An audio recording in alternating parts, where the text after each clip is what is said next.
Patient के फाइलों में लिखा रहता है शॉक, तो शॉक क्या होता है? शॉक लिखा रहता है अस्पताल की फाइलों में, जो सीरियस मरीज आईसीयू में भर्ती होते हैं। तो मैडम का सवाल है शॉक क्या होता है ना? शॉक बड़ी चीज है, ये वो वाला शॉक नहीं है। बिजली का करंट से जो शॉक लगता है ये वो वाला शॉक भी नहीं है।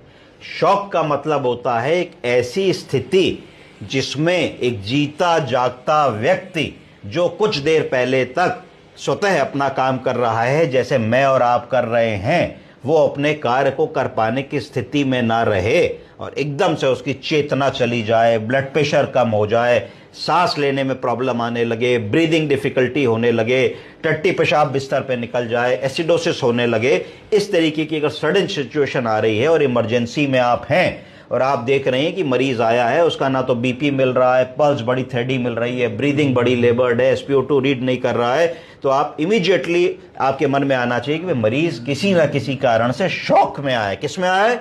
शॉक में आया है। अब शॉक कई प्रकार के हो सकते हैं। अगर मान लो कि मरीज को 20 टट्टी लग गई कल रात से, उसने छोला भटूरा गोलगप्पा खाया तो शरीर का सारा पानी निकल गया। क्या हो गया?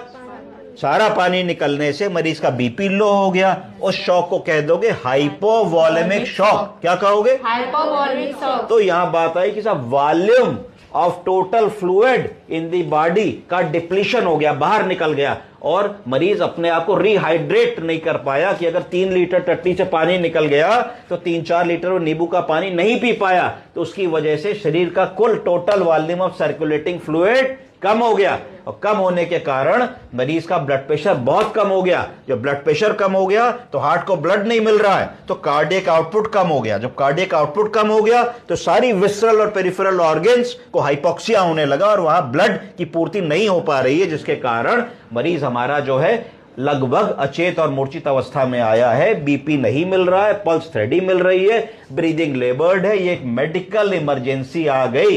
इस मेडिकल इमरजेंसी को अविलंब बिना समय को नष्ट किए आपको मैनेज करना है।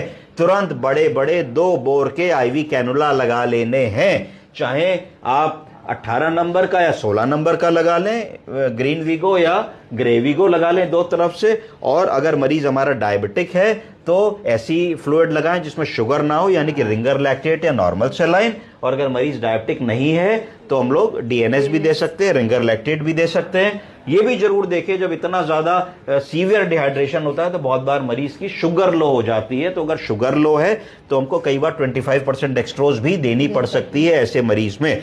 तो आप इमीडिएटली उसको 3 से 4 बोतल फ्लूइड देंगे, यानी कि 1.5 से 2 लीटर। अगर हाइपोवॉलेमिक